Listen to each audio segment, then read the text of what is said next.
What if there was a way that you could immediately feel better when you're running? After 10 years as a professional triathlete and after working with hundreds of runners, I've noticed that learning to breathe the correct way will make all the difference if you want to run fast with no effort. So in this video, I'm going to show you how you can improve your running immediately with 5 different techniques that'll make you more relaxed, more powerful, and most importantly, make you run faster. When I first started training seriously, I would always hit this uncomfortable wall in the first few minutes of every single run. I felt like I had to spend the first 10 to 15 minutes just working my way into my stride and my breathing. I felt sluggish, my heart would race, and my breathing was all over the place. It was like my body wasn't prepared for the demand I put on it, no matter how mentally ready I felt. Over time, I learned that this wall had less to do with my fitness and more to do with my nervous system. You see, our bodies operate under 2 main states. The first one is called the parasympathetic system,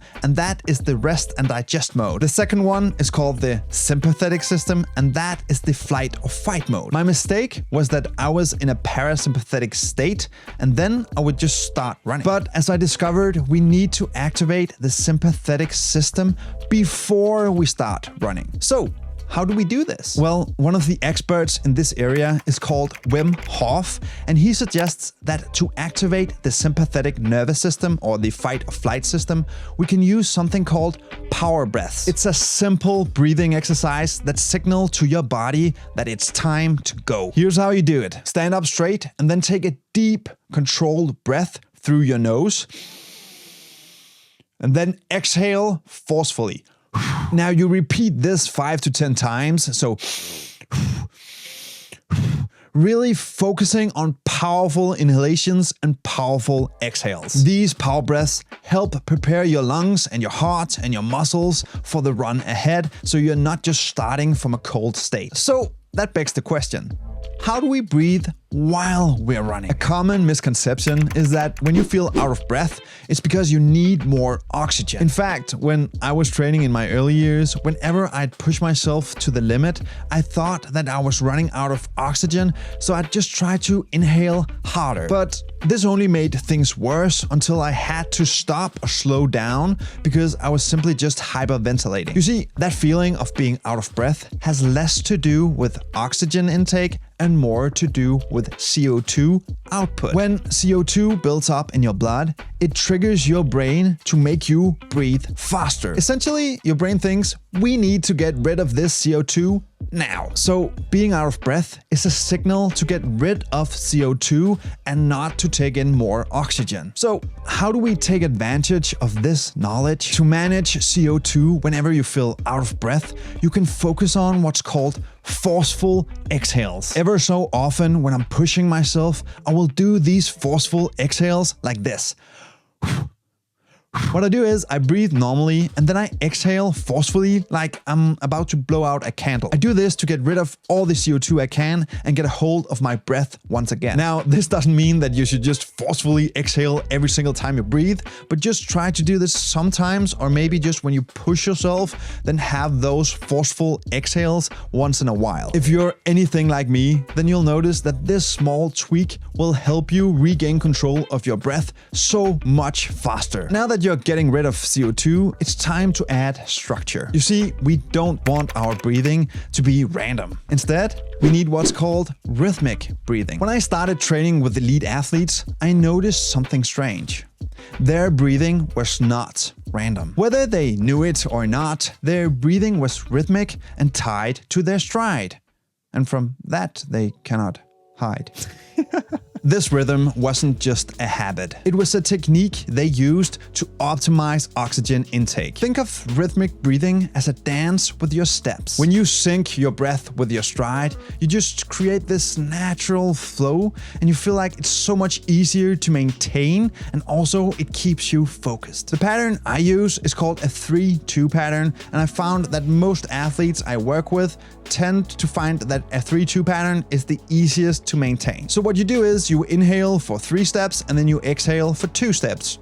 Then you repeat. Now, the 3-2 pattern is in no way, shape or form perfect for every athlete, but use the principles of rhythmic breathing to find your own pattern and your own way of doing it. The most important thing is to find a rhythm and then stay in control. Now that you're in rhythm, let's focus on how to breathe. You see, not all breaths are created equal, and having a shallow breath can actually leave you drained and give you a headache. In my early days of running, I was constantly running out of breath despite all my training. Sometimes I would even feel like I was nearing a panic attack when I'd push myself too hard. It was like I wasn't in control. It wasn't until I discovered what's called diaphragmatic breathing that I realized it wasn't my endurance, it was my technique. You see, most of us tend to breathe very shallow, using our chest instead of our diaphragm. This type of breathing only fills up the top of our lungs, so you're missing out on all the oxygen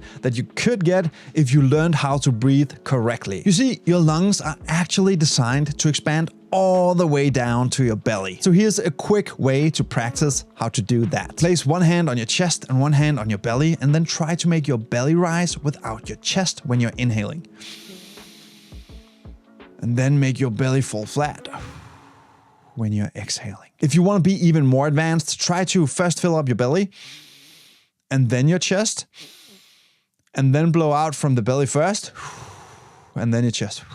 A mental frame that worked for me is thinking about your lungs like a balloon that is getting filled with air. Once you feel comfortable doing this at rest, try to do it while you walk, and then try to do it while you run. If you do this correctly, then you'll fill your lungs with more oxygen so that you can run more relaxed, and in turn, you'll run faster. Now that you've learned how to improve your breathing during your run, you also need to learn how to improve your breathing after your run. Last year, as I was driving home from work, I listened to a podcast by a guy named Dr. Andrew Huberman. He was discussing different breathing techniques and how he could improve different aspects of his life with breaths, and then he talked about recovery. He actually said that he could speed up recovery after training with a specific breathing technique. As the guinea pig I see myself as, I tried to do this after every single run. And I saw a huge improvement in how I felt after the run, but also how quickly my mind could turn to other things. The power I tapped into was creating a parasympathetic state